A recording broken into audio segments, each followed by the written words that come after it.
Well, welcome to the panel on the future of social entrepreneurship. I'm Dr. Robert Hisrick. I'm the Garvin Professor of Global Entrepreneurship and head of the Walker Center for Global Entrepreneurship here at Thunderbird Graduate School of Management. Today we have some great panelists here that will be focusing on several questions on this particular topic. I will let each of them introduce themselves, but we have Alicia, Aldo, Danielle, and Miguel, and each of them will introduce themselves and their social venture with our first question. At the end of our time and a few questions that we have talked about having, then I hope each of you ask the questions you would like to have answered, and so that we can really have a nice dialogue on social entrepreneurship and its future. So question one, and Alicia, I'll ask you to start us. Identify yourself for us and your social venture, and exactly what you think in terms of the social entrepreneurship in terms of the future.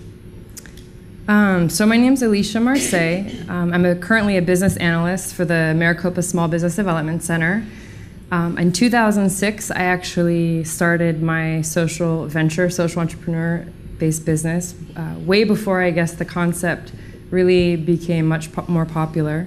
I was riding back from Haiti with my husband. He's from Haiti, and we started discussing ways that we can start something and create something that goes beyond a lot of the NGO work. How can we create something that really impacts local economies and the people there? And so a year later, 2007, I started my LLC and the business planning process, and started shortly thereafter importing coffee. I was working with a democratic group of coffee farmers. There are about 25,000 farmers in the cooperative, so I was exporting it, importing it here, and then distributing it to roasters here in the US. Great. And are you in another social enterprise now?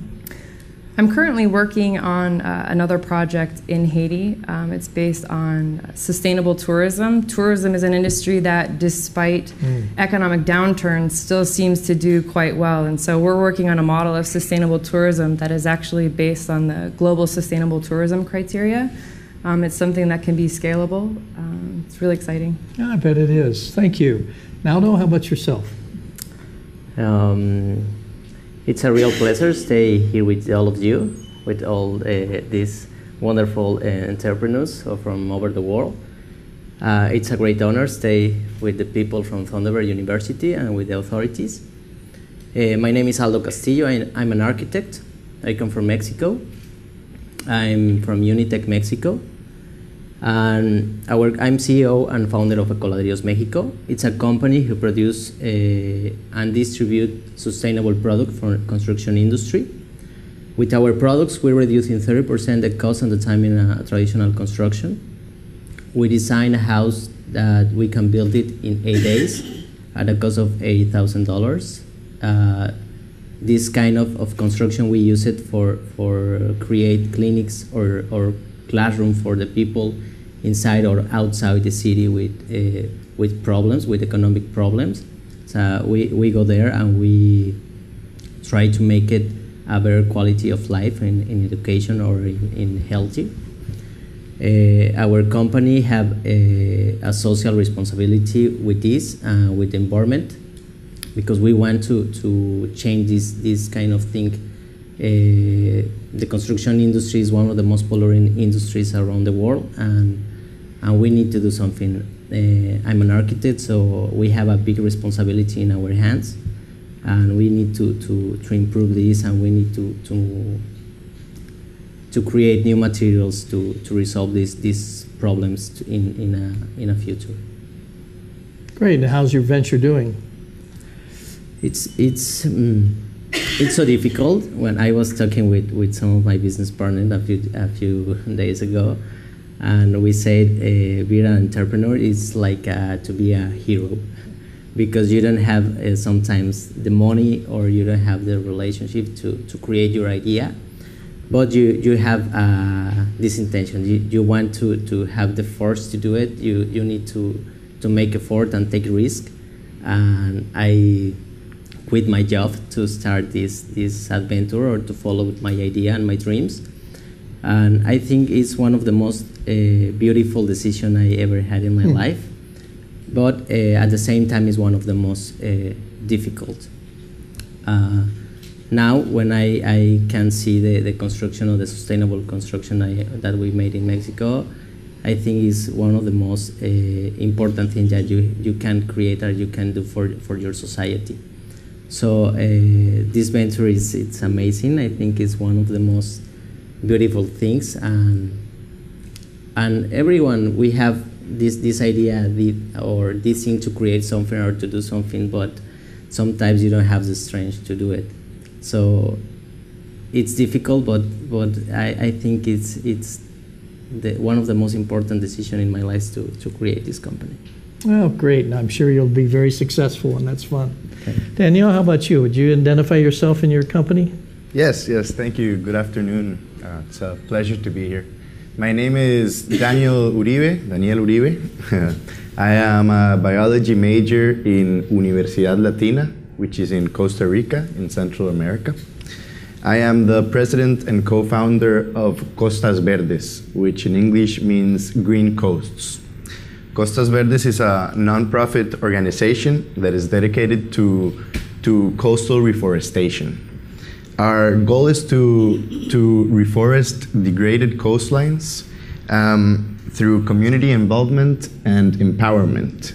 The result is a positive impact in social, ecological, and economical situations of the area.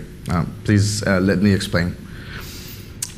Tourism is Costa Rica's #1 industry. So people come from all over the world to visit our beaches. And what our beaches have, why are our beaches special? Basically, it's because in Costa Rica, we have some beaches where the forest goes all the way to the ocean. So people come from all over the world just for this.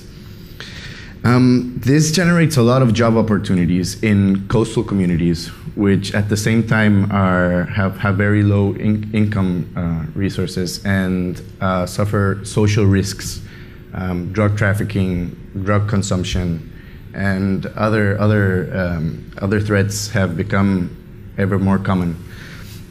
So basically, what we do is we saw this opportunity to create tourism in these areas. So when we reforest these places, we make them more attractive for people to come visit. And we've been doing this throughout several projects, and the results have been great. We do this with all the community. We do this with all the schools that are around the communities, with the businesses, with the local authorities. So the projects are an initiative of the whole community, which guarantees its sustainability in the long term and makes people want to protect this. And we've had amazing results. The beaches where we're working are receiving a lot more visitation, and a lot more job opportunities are being created. That's very good. Now, are a lot of these visitations by foreigners, or is most of it within the country? It's both, actually, but yeah, basically it's foreigners. That's the big chunk of our industry, is from foreign visitation. Mm-hmm. But it has fomented as well local visitation in the area. Well, it's now there's shade. Before there wasn't shade, yeah, so absolutely. You guys here in Phoenix know what it is to be in the shade or to be in the sun in the summer. So it's basically that. Oh, good. Now we know we all have to go to Costa Rica to a beach. Oh, well, please. I will think about that very seriously, no question about it. And last but not least, Miguel, would you introduce yourself and your business? Sure. My name is Miguel Jardine. I am a 2009 graduate of Thunderbird, so it's great to be back here. Thank you. I am currently working for the Arizona Commerce Authority. I am the manager of technology commercialization. I administer a program called the Arizona Innovation Challenge, which is a $3 million annual grant to early stage science and technology companies. Prior to that, I started a company in 2010, a social venture called Vermisox. It was a triple bottom line company dealing with food waste. I don't know if any of you are familiar with food waste, but we generate a lot of waste, whether it's in the preparation of a meal or not completely consuming all of a meal. And so that tends to go right into a landfill. And unfortunately, when it gets into a landfill, it generates a lot of greenhouse gases. Those greenhouse gases helps, contribute to climate change.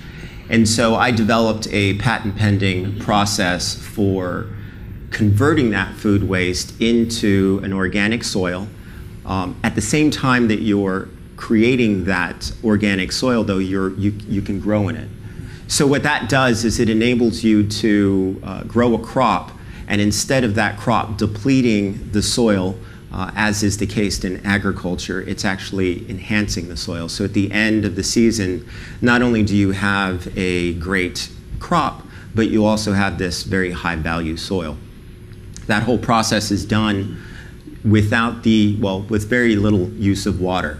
And again, that's part of the entire process that I developed. So it completely diverts that food waste from going into the big hole in the ground, and instead it acts as a feedstock to create the soil and to grow food, and you can do it in urban environments. So I started that company right after I graduated. While I was here at Thunderbird, I focused on social entrepreneurship and socially responsible investing because I had spent about, prior to Thunderbird, probably about 5 years looking into environmental issues. Although I initially thought I was going to come at it from a scientific perspective because I have a technical background, ultimately I discovered that there are lots of great ideas already out there. It's just a matter of bringing capital to them, and so I needed to get the proper credentials, and a Thunderbird MBA was very much up that alley. So I am still although I wrapped up that company in January of this year, I'm still very committed to entrepreneurship, and we'll talk a little bit more about that later on in terms of social entrepreneurship, just generally being considered entrepreneurship with a particular mission. But I'm still very committed to bringing the right capital to great ideas, especially sustainable ideas that help our community, that help our environment.